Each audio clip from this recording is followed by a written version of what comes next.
ఈరోజు మనం జస్ట్ 5 మినిట్స్లో ఒక ఎగ్ ఆమ్లెట్ డిఫరెంట్ స్టైల్లో చేద్దాము.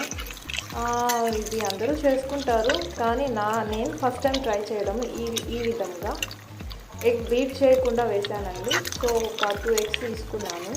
నాకు 11:30 ఆ టైంలో ఆకలి వేసింది. సో ఇలా ట్రై చేశాను అనమాట. అప్పుడు ఆనియన్స్ కోసుకోవడము ఇవన్నీ అంతా ప్రిపేర్ చేయడము ఎందుకని చెప్పి సింపుల్గా ఇలా రెడీ చేశాను.